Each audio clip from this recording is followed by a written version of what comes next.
I promised I'd follow up on a comment, that I would respond to this idea of becoming the most feared Locust pilot in the Inner Sphere. And I wasn't half joking in saying that, in perhaps owning more Locusts than one can ever field. But one of the ideas, not only in Battletech, but in all the different war games that I enjoy, I believe in multiple lists. I believe in multiple narratives. So I can bring a list that is very, very competitive. Let's kind of optimize it. Let's make it the best that we can, based on the mission, based on the tech, based on the rules. Maybe something akin to what I would bring to a tournament.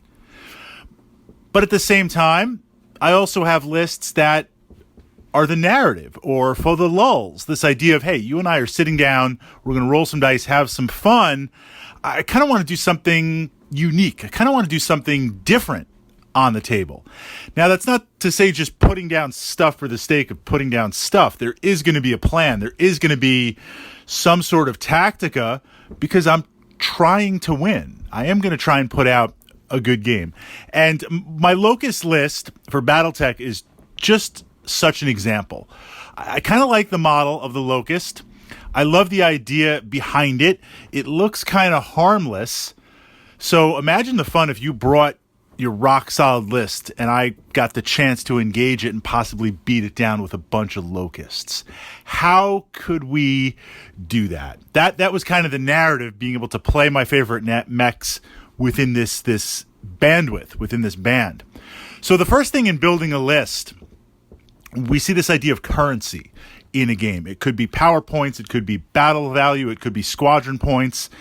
And the challenge here is, when I build a list, I don't want to build a list that requires 8,000 battle value to work, because not everyone has 8,000 battle value.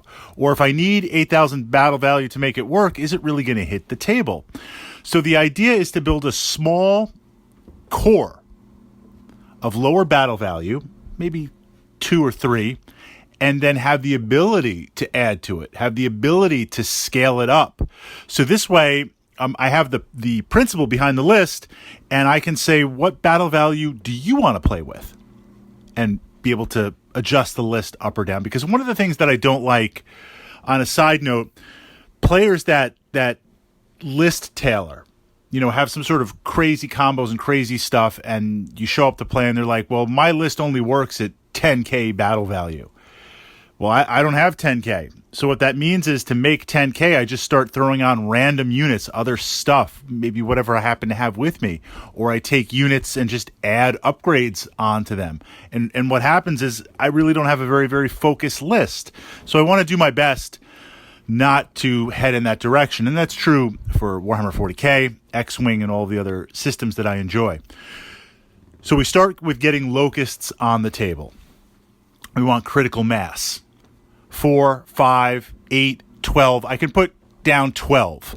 More than 12, I need the battle value for my other stuff. But the idea is, the Locusts are just going to run around causing as much trouble as possible. Now, this is still a light mech. So as a light mech, and I do play the variants. Usually I play stock mechs, but for my Locusts, I play the variant with the short-range missiles, the 2 SRM packs, and the medium laser. You put down 6, 8, 12 of those, they've got some bite. They've got some hitting power, but they're still light mechs. They get hit with something, they get wrecked. And remember, this is not a recon list. I'm bringing this battle value at whatever you are going to throw at me. So I need something. This is where you start to build that checklist and ask that question. How does a list work? How are you going to make it work? I need something to keep you busy. I need something to, as the Locusts are running around, something backing up some of that firepower. Because while I'm going to be taking as many shots as I can, being a light mech, going back to that, I need to be running. I need to be moving first, firing second. Well, it just so happens, if you've been following some of my podcasts, you know my obsession with long-range missiles. You know my obsession with longbows. Literally being able to throw down, real-time, hundreds of long-range missiles a turn. So I start with 2 longbows. At a lower battle value, it'll be 4 to 6 Locusts, 2 longbows. The longbows hang back. They fire directly, they fire indirectly. They've been optimized 100% for the LRMs. The idea is the Locusts are going to run around the backfield. They're going to run and gun and shoot, and my longbows are going to be hitting you with long-range missiles as needed, direct or indirect. Now we need a blocking unit, because while you're engaging my Locusts, the longbows are such a hyper-focused mech. They're kind of like a Jaeger mech and other type mechs that have all their battle value in that one role. I need something to block. Something as a buffer, meaning I put this unit in front so you at least have to navigate past it. Demolisher tanks. I start with one or two. It's got the turret. It's got the AC-20, because remember, you're going to try and close at those longbows. The longbows are going to be hanging back, maybe behind line of sight blocking for indirect, maybe behind cover. That tank, that Demolisher tank, 2 AC-20s, I've got the redundancy in one tank. That's got some bite to it. Plus, I get to play an AC-20. So now let's talk about scaling the list up. So that's the kind of the core list. Locusts running around, Demolisher is the blocking unit, and 2 longbows. As we increase the battle value, well, I swap out the Demolishers for a Thunderbolt or a Warhammer. Excellent, solid defensive unit. I start adding on archers. So I've got 2 longbows, I've got 2 archers. Or I take the 2 longbows and I start adding on long-range missile carriers. We start bumping the Locusts from 4 to 6 to 8 to 12. So the idea is the principles of the list, blocking unit, LRM spam, and Locusts running around doing what they got to do, then that pushes it forward, and that's how the list scales up. Now, if you've ever faced my list, you look, one of the Locusts has a marking on it.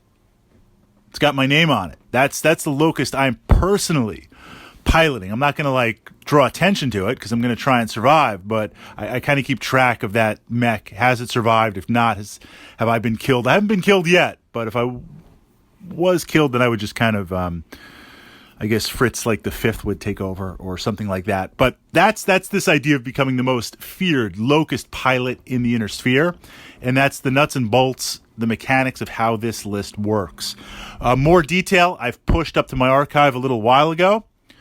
This idea of running multiple mechs, building an LRM list, looking at Locusts and light mechs, using them effectively. And it goes into much, much greater detail. But I wanted to kind of put some pointers in that direction.